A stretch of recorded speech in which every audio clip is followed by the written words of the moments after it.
Assalamualaikum warahmatullahi wabarakatuh.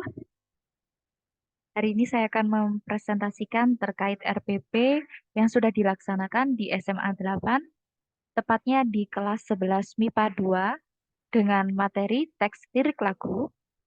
Pada yang saya ambil adalah 3.9, yaitu menafsirkan fungsi sosial dan unsur kebahasaan lirik lagu terkait kehidupan remaja, SMA, atau MA, atau SMK, atau MAK.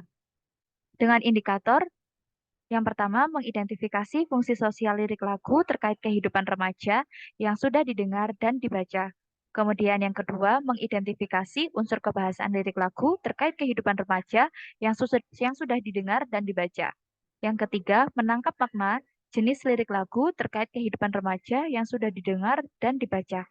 Kemudian 4.9 yaitu menangkap makna secara kontekstual terkait fungsi sosial dan unsur kebahasaan lirik lagu terkait kehidupan remaja, SMA, MA, SMK, atau MAK.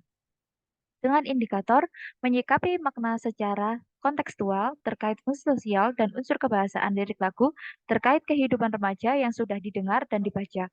Kemudian mempresentasikan makna secara kontekstual terkait fungsi sosial dan unsur kebahasaan lirik lagu terkait kehidupan remaja yang sudah didengar dan dibaca.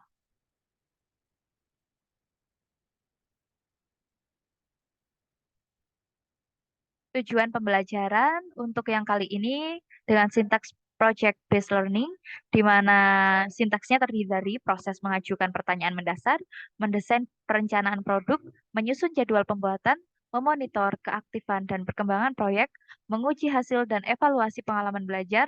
Kemudian dari sini peserta didik dapat menganalisis fungsi sosial, struktur teks, dan unsur kebahasaan pada lirik lagu yang sudah didengar dan dibaca. Kemudian menambah kosakata baru terkait dengan lagu, mengembangkan keterampilan berbicara dengan mengemukakan pendapat dan merespon pendapat orang lain terkait lirik lagu, kemudian menangkap makna terkait fungsi sosial, struktur teks, dan unsur kebahasaan secara kontekstual terkait lagu.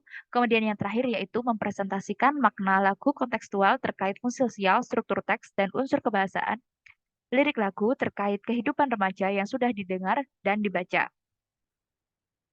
Dari materi pembelajaran yang dipilih ini, kelas 11 MIPA 2 diajar oleh dua guru sehingga terlaksana peer teaching. Kemudian saya mendapat tanggung jawab untuk mengajar di pertemuan kedua dengan sintaks project based learning, di mana didahului dengan menyapa peserta didik dengan mengucapkan salam, kemudian mengecek kehadiran, kemudian melakukan review seputar materi yang sudah dibahas sebelumnya. Kemudian untuk mereview tersebut, saya menggunakan website yaitu EducaPlay, di mana pada website tersebut terdiri dari beberapa pertanyaan.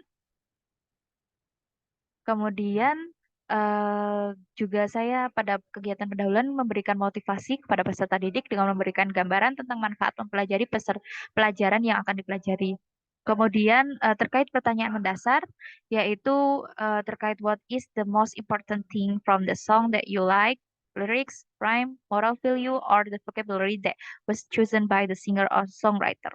Kemudian di sini juga peserta didik mendapatkan penjelasan lebih lanjut terkait unsur kebahasaan dari teks lirik lagu karena sebelumnya sudah mempelajari terkait fungsi sosial dan unsur dan struktur. Kemudian peserta didik dapat mengakses materi melalui link Canva yang sudah diberikan. Kemudian peserta didik mengidentifikasi unsur kebahasaan secara berkelompok terhadap infografis lagu yang sudah dikerjakan oleh kelompok lainnya. Jadi pada pertemuan sebelumnya, peserta didik itu sudah mengidentifikasi fungsi sosial dan struktur dari lirik lagu. Jadi tugas selanjutnya adalah mengidentifikasi unsur kebahasaannya dari kelompok lainnya. Kemudian hasil temuannya dapat diunggah di Padlet. Berikut ini adalah hasil dari diskusi peserta didik. Setelah itu, eh, nah ini,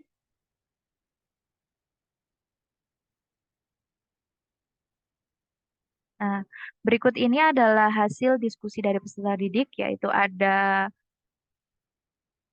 grup 1 yang dianalisis oleh grup 7 terkait phrasal verb-nya, kemudian majas yang digunakan, seperti itu.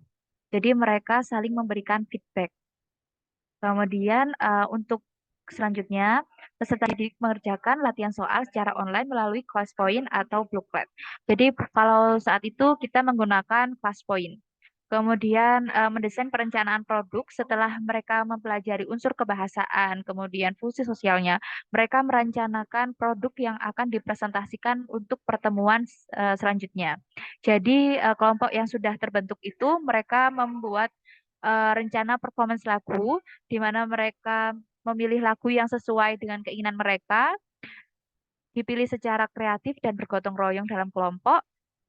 Kemudian guru memberikan bimbingan selama proses diskusi mengenai proyek, dan selanjutnya menyusun jadwal pembuatan. Guru menjelaskan peserta didik mengenai timeline project hingga tenggat waktu pengumpulan produk yang harus dilakukan, dan waktu itu tenggat waktunya adalah seminggu setelah mempelajari unsur kebahasaan. Kemudian memonitoring keaktifan dan perkembangan proyek. Jadi selama berdiskusi, guru juga mulai membimbing dan memonitor terkait peserta didik yang mengalami kesusahan atau kesulitan dalam mengerjakan proyek performance ini. Kemudian guru juga memberikan kesempatan untuk peserta didik melakukan diskusi di luar jam pelajaran. Kemudian yang terakhir yaitu adalah penutup. Di sini guru memberikan penghargaan kepada peserta didik yang sudah menyelesaikan tugas dengan baik. Kemudian guru menjelaskan rencana pertemuan selanjutnya dan menginformasikan bahwa penilaian harian KD 3.9 akan dilaksanakan setelah pembahasannya selesai. Mohon maaf, di sini ada typo. Kemudian eh, penilaiannya, terkait penilaian, yaitu kami melakukan penilaian yang pertama unjuk kerja, produk, dan pengamatan pilihan karakter. Kemudian ada tes lisan, yaitu dari speaking, dari video performance. Kemudian yang kedua adalah writing, dari infografis yang sudah di-upload di sini, di Padlet, yaitu penilaiannya terkait konten, grammar, and well writing. Kemudian di sini adalah rincian dari pedoman skoran. Kemudian untuk kegiatan pengayaan, kami memberikan sarana dan media bagi mereka yang ingin meningkatkan pengetahuan tentang lirik lagu. Kemudian untuk aktivitas remedinya yaitu pembelajaran ulang dan bimbingan perorangan. Kemudian terkait penilaian karakternya, untuk sikapnya kami memilih dari KD 3.1 yang sudah dipilih di sini. Nah, di sini kami implementasikan dengan membuat penilaian karakter yang terdiri dari 4 sikap yang kami teliti, yaitu disiplin, jujur, peduli lingkungan, dan kerjasama. Eh, Terkait RPP yang sudah kami buat, kendala kami adalah dalam menyamakan persepsi karena terdiri dari dua guru sehingga sintaks dalam pembelajarannya itu harus berurutan. Kemudian selama proses pembelajaran, peserta didik sangat antusias untuk mengikuti pembelajaran karena mereka aktif dalam kegiatan berdiskusi, kemudian juga bergabung dalam Educa Play untuk mengetahui pengetahuan awal mereka. Sekian, terima kasih.